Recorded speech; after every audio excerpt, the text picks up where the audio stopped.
I'm Kelly. I'm a family worker with a charity called Rethink Mental Illness.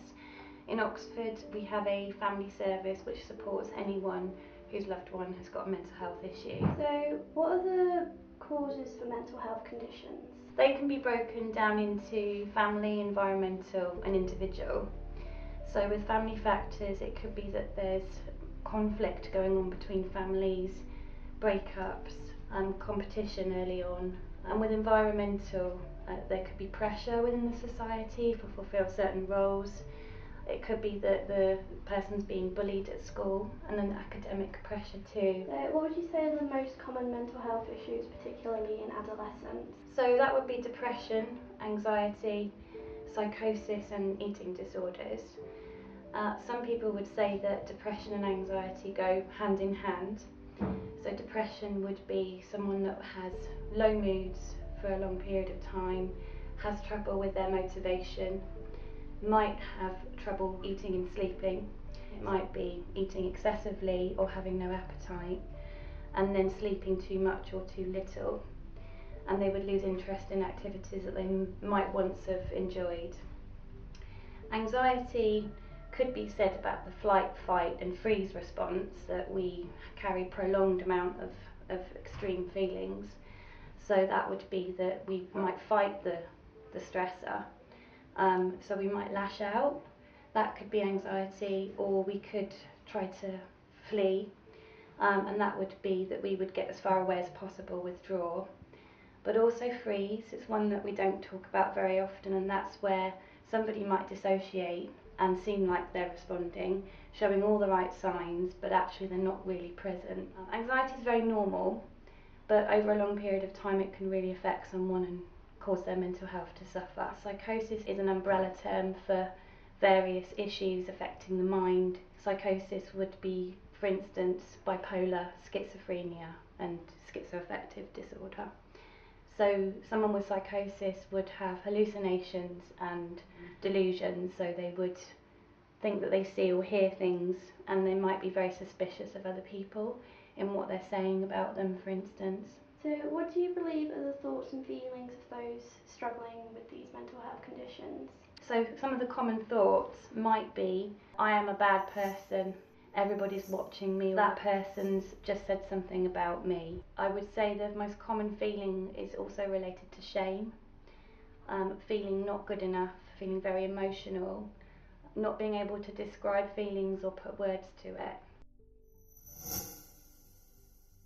Just regret about how something happened, and then from that point it can go all the way to the other side, which is kind of the nothingness, where I think the negativity goes to a point where it just flatlines, and I have no thoughts at all, and I think that silence is worse than the negativity, because you're left to think about things in your own head without having the words to describe what's going on. And it's a lot of, those two feelings are very overwhelming, so those are the feelings I usually get. So, what would happen to someone with these common conditions when in a stressful situation such as an overbearing workload? Their stress bucket would fill right up to the brim, and there would be a snapping. So they might argue and shout at somebody. They might not be able to control their impulses.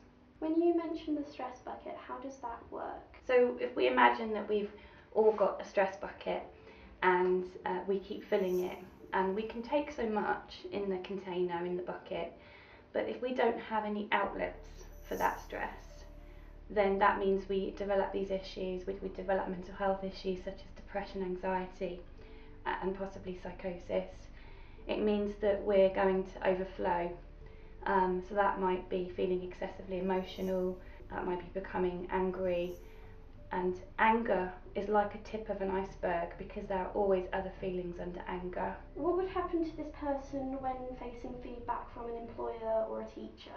So if they were sitting in front of one of those, that would be really tricky, because depending on the feedback, if it's positive feedback, the person might not be hearing the positive feedback. They might be taking that out of context and perceiving the employer or teacher to be lying, or to be just being nice because there's actually lots wrong with what they're doing.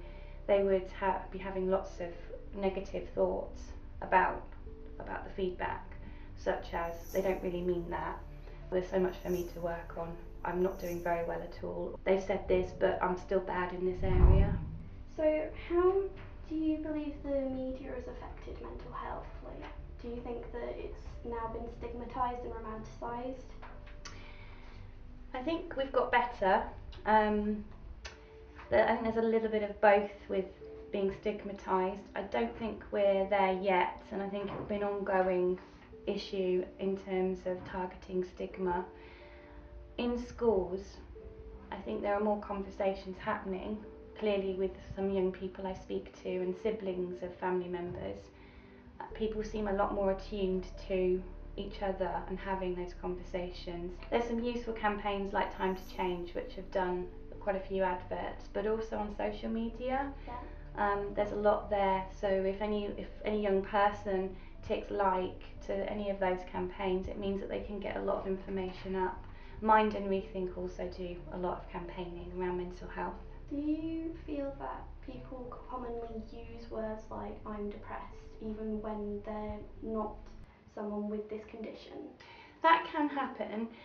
I think we've got used to using certain language for what can be considered as normal feelings, but I think that's where young people especially need to be supported to talk about feelings so that they can be normalised, and before they get to another stage where it is actually depression or anxiety. So on that note, how can we support someone with mental health conditions? We would stay with the person, support and listen to them, and when I say listening, I think that's being as self-aware as we can, to be aware of our own values. They call it frame of reference. Okay. So everything that we know about ourselves, our history, our family, our beliefs, our values, we need to have a handle on those as much as possible so that we can listen to somebody else as non-judgmentally as possible. Because then we are really taking them in and they know then that they're being heard. So with outlets, would it be good for someone with these sorts of conditions to find something that they enjoy, such as something creative to help them? Yeah, absolutely. I think as much as possible with that, such as, it doesn't mean that anyone has to be a good drawer or writer. It's not about becoming the next great artist. It's more about being able to find, whether it's writing, drawing, painting, or just what they call free association with a paintbrush, just to do something on paper, creative. That's really helpful outlet to express feelings.